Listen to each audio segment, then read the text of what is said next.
Importance of duty, जो हमारे पास next topic है वो है इम्पोर्टेंस ऑफ ड्यूटी। ड्यूटी का इम्पोर्टेंस है क्या?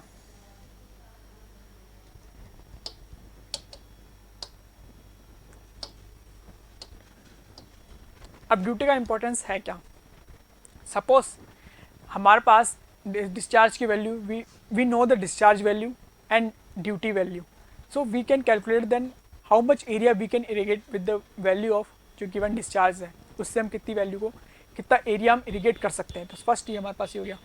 अब ये तो हमने कैलकुलेट किया, कितना हमारे पास एरिया कैलकुलेट कर सकते हैं कि how much area we can irrigate, how much area, जो कैलकुलेशन ऑफ एरिया की कैलकुलेशन हम कर सकते हैं अगर हमें क्या पता है, ड्यूटी वैल्यू पता है और डिस्चार्ज की वैल्यू पता है, तो किस तरीके से कर सकते हैं। एंड नेक्स्ट केस में हमारे पास क्या है कि हम अगर हमें एरिया हमें पता है और हमें डिस्चार्ज पता है, तो we can calculate the discharge value कि हमें कितना, how much discharge we have to require to irrigate the area a with the help of duty. Suppose किस तरीके से, फर्स्ट केस में हमारे पास ऐसे ले लीजिए, फर्स्ट केस में हमारे पास ले लीजिए, if the area, if the total area, if the total area A which is to be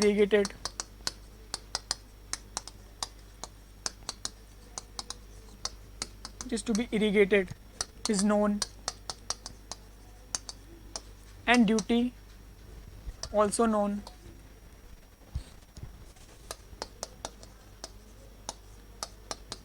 then we can calculate how much discharge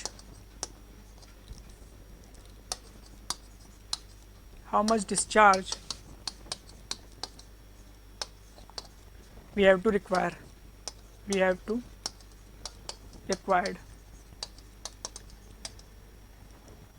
किस तरीके से डिस्चार्ज, हमारे पास डिस्चार्ज की वैल्यू कैलकुलेट कर सकते हैं हम, जो वैल्यू है मीटर क्यूब पर सेकंड में, इसकी वैल्यू हम कैलकुलेशन करना चाहते हैं। अगर हमें क्या पता है, हमारे पास वैल्यूज़ हमें पता है किसकी, एरिया और किसकी, ड्यूटी की, तो किस तरीके कैलकुलेट कर सकते हैं, एरिया जो कि हेक्टेयर में होता है जनरली, डिवाइडेड बाय, अगर ड्यूटी से इसको डिवाइड कर दें तो हमारे पास वैल्यू मिल जाएगी किसकी, डिस्चार्ज की वैल्यू। तो यहाँ पे क्योंकि हेक्टेयर से हेक्टेयर कैंसिल हो जाएगा, क्यूमेक ऊपर आ जाएगा, तो जैसे हमें क्यूमेक की वैल्यू तो कैलकुलेट करनी है, मीटर क्यूब पर सेकंड या क्यूमेक एक ही चीज़ होते हैं, तो यहाँ पर हमारे पास वैल्यू मिल जाएगी। इन द नेक्स्ट केस, अगर हमारे पास यहाँ पे तो हमें क्या पता था, एरिया एंड डिस्चार्ज, अब नेक्स्ट केस में हमारे पास क्या पता है, क्यू एंड डी पता है, तो हम सिंपली ए की वैल्यू कैलकुलेट कर सकते हैं कि how much area we can irrigate through the help of the given discharge Q. तो हमारे पास किस तरीके से वैल्यूज कैलकुलेट, ए की अगर हमें वैल्यू कैलकुलेट करनी है तो किस तरीके से कैलकुलेट कर सकते हैं, अगर डी हमें पता है, ये क्यू मैक में है, just multiply by the discharge value, यहाँ से हम वैल्यू को कैलकुलेट कर सकते हैं। मतलब दो वैल्यू हमें पता है, तीसरी वैल्यू को हम इजीली कैलकुलेट कर सकते हैं। उनको याद रखने की जरूरत नहीं है, यहाँ पर ये यूनिट का ही कॉन्सेप्ट है, सिंपली यहाँ पर डी का हेक्टेयर पर क्यूमेक, तो यहाँ पे अगर हेक्टेयर पर क्यूमेक में से हमें डिस्चार्ज की वैल्यू कैलकुलेट करनी है तो क्यूमेक ऊपर आना चाहिए, तो यहाँ से हेक्टेयर की वैल्यू कैंसिल आउट होनी चाहिए, मतलब एरिया की यूनिट को कैंसिल कर दीजिए, सिंपली क्यूमेक ऊपर आ जाएगा, तो यहाँ पर डिस्चार्ज की वैल्यू होती है वो सिंपली। यहाँ पर अगर हमें एरिया कैलकुलेट करना है तो क्यूमेक को कैंसिल करना पड़ेगा, क्यूमेक को कैंसिल करने के लिए डिस्चार्ज से मल्टीप्लाई कर दीजिए, हेक्टेयर में मिल जाएगा, हेक्टेयर क्या होता है, एरिया की यूनिट, सिंपली हमारे पास ये है। तो सिंपली यूनिट्स में गेम खेलिए, यूनिट्स में काफ़ी ज़्यादा कभी कभी आंसर्स मिल जाते हैं। तो ये हमारे पास हो गया simply importance of the duty. We can calculate the discharge value if we know the area value, we can calculate the how much area we have to we can irrigate with the help of given discharge. ये हमारे पास calculation. चलिए, तो next हमारे पास है जो definition, वो है कैश क्रॉप्स। ये स्मॉल डेफिनेशंस है इस चैप्टर्स में जो हमारे पास है, जो वाटर रिक्वायरमेंट ऑफ क्रॉप्स है।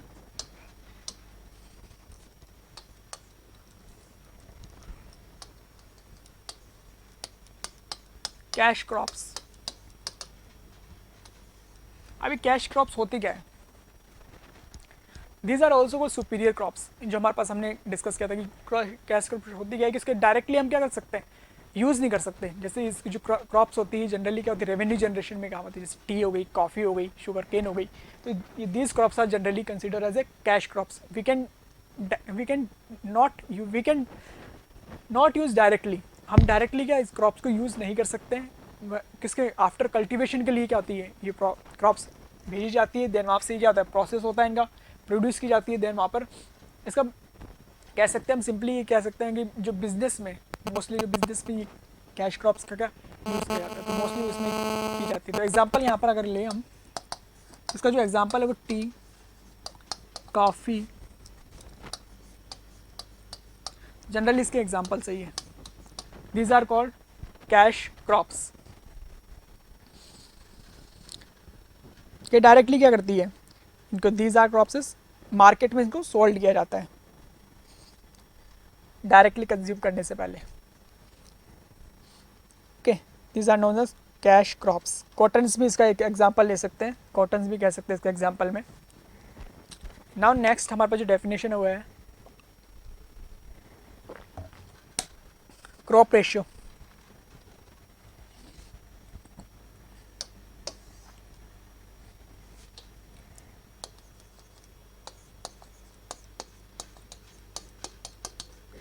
क्रॉप्स रेशियो, क्रॉप रेशियो अगर सिंपली इसको AC से डिनोट, तो it is the ratio of, it is the ratio of land irrigated during Kharif season to that land irrigated during rabi season.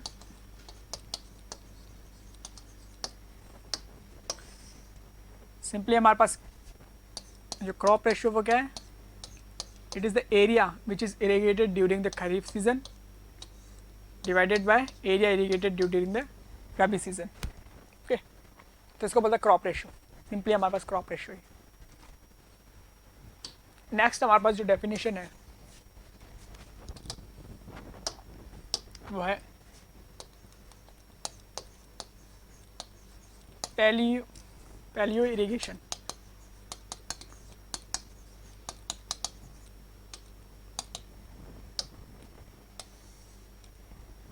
Palaeo irrigation, paleo irrigation होता क्या है कि क्या होता है, कभी कभी मोस्टली क्या होती है हमारी जो सॉइल है बिफोर द सोइल कभी क्या होता है, सॉइल क्या बहुत ज़्यादा ड्राई होती है। तो बहुत ज़्यादा ड्राई होने की वजह से हमारे पास क्या जो इजीली हम क्रॉप्स को क्या कर सकते, प्रोड्यूस नहीं कर सकते, इजीली हम क्या सोइंग नहीं कर सकते। तो उससे पहले एक वाटर प्रोवाइड करवाया जाता है, क्या सॉइल को मॉइस्चर प्रोवाइड करवाते हैं सॉइल को, ताकि वो लूजअप हो जाए। ड्राई हो जाती है तो वो बहुत ज़्यादा टाइट हो जाती है सॉइल, हमारे पास उसकी डेंसिटी काफ़ी ज़्यादा इंक्रीज हो जाती है। तो सॉइल को क्या कहते हैं, लूजन कराने के लिए हम क्या कहते हैं, वाटर प्रोवाइड करवाते हैं। तो जो the water which is provided before the sowing of the crops, it's called paleo irrigation.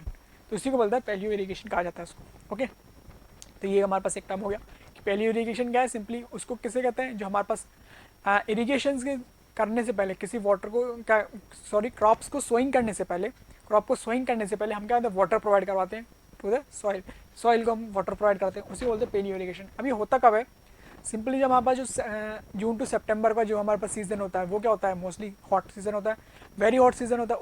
उस कंडीशन में क्या होता है, जब हमारा जो खरीफ सीज़न जब एंड होता है तो हमारी सॉइल क्या होती है, बहुत ज़्यादा ड्राई होती है। तो अनदर जब हम क्रॉप हम क्या करते हैं, प्रोड्यूस करने की कोशिश करते हैं, सोइंग करते हैं, तो हमारे पास उससे पहले क्या होता है, वाटर प्रोवाइड करवाया जाता है सॉइल को, उसको सॉइल को लूजन करने के लिए, उसको लूज स्टेज में लाने के लिए हमारे पास, ताकि जो हमारी सोइंग है वो उसको प्रोसेस को ईजी तरीके से हो जाए जो नेक्स्ट क्रॉप के लिए। तो उसी वाटर को प्रोवाइड करते हैं हम, उसी को बोलते हैं paleo irrigation. Okay, paleo irrigation.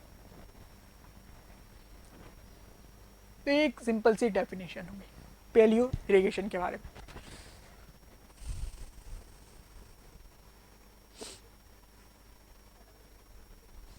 चलिए नेक्स्ट डेफिनेशन देखते हैं।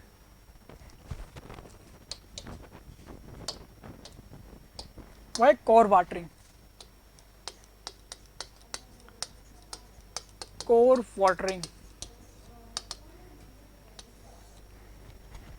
कोर वाटरिंग क्या है? देखिए यहाँ पर अगर हमने एक टाइमलाइन बेस क्रिएट किया,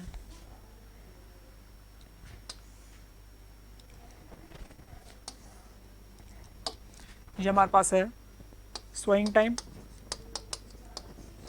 ये हमारे पास है harvesting time.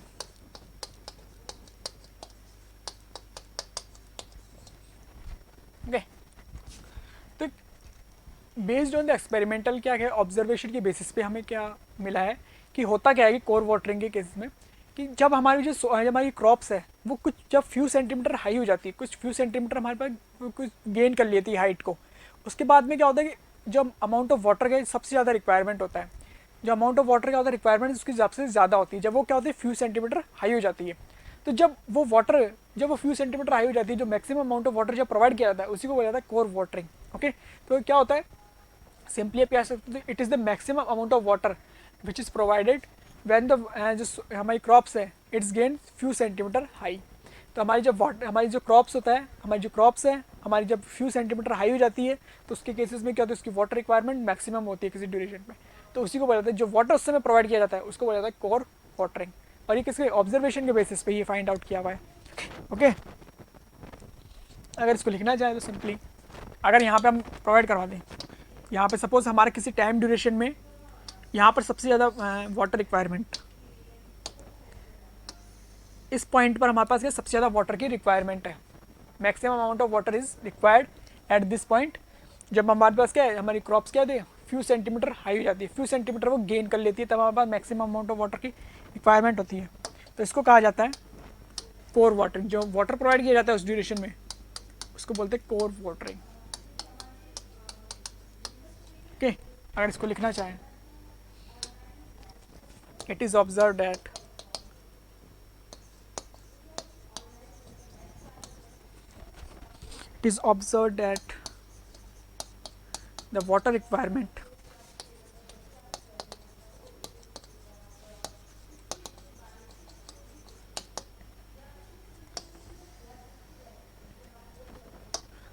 the water requirement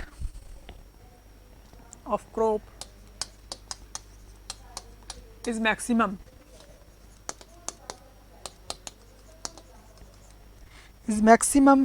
when it is few centimeter high,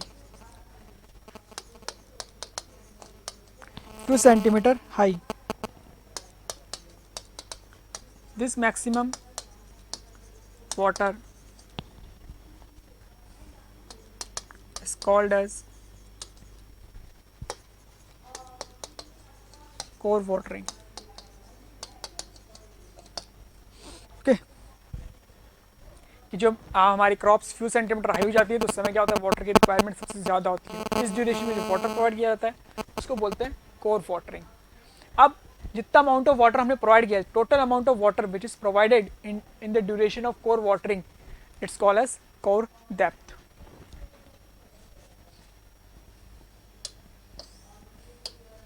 सो क्या बोला जाता है कोर डेप्थ।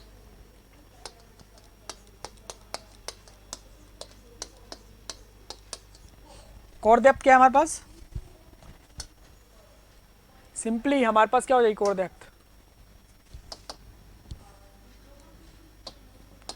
कि उस ड्यूरेशन जो हमारे कोर वाटरिंग का जो ड्यूरेशन है उसमें जो हमने प्रोवाइड किया हुआ है टोटल हमारे पास जो टोटल डेप्थ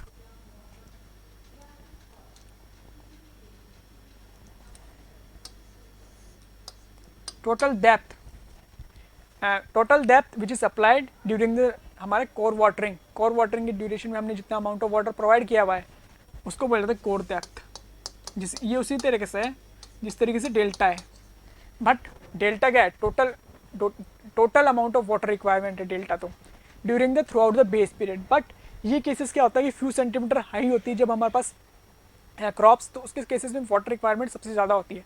तो जो वाटर रिक्वायरमेंट है उसको कहा जाता है, जो हमारे पास उस ड्यूरेशन को कहा जाता है हमारे पास है कोर वाटरिंग कहते हैं इसको तो। और हमारे पास जो टोटल अमाउंट ऑफ डेप्थ है कि उस ड्यूरेशन में हमने कितनी depth amount of water provide की, उसको कहा जाता है कोर डेप्थ। और जो टोटल ड्यूरेशन है for sowing to the core watering, उसको कहा जाता है हमारा कोर ड्यूरेशन, जो हमारे पास, या फिर कोर ड्यूरेशन हमारे पास सिंपली कोर पीरियड की कह सकते हैं सिंपली। ओके, ये हमारे पास केसेस ओके। सिंपली हमारे पास ये टाइम ड्यूरेशन है, जो इस टाइम ड्यूरेशन को, कि हमारे पास जो maximum from the instant of the sowing to the maximum amount of water जहाँ पे प्रोवाइड करा है कोर वाटर की जो डेप्थ कोर वाटरिंग में, उसको कहा जाता है core period. Okay, core period, ठीक है। तो ये हमारे पास एंड जो डेफिनेशन है वो रही है। If you really like the video, hit the like button, share the video, comment on our video and subscribe to our YouTube channel and press the bell icon for the latest updates. Thank you.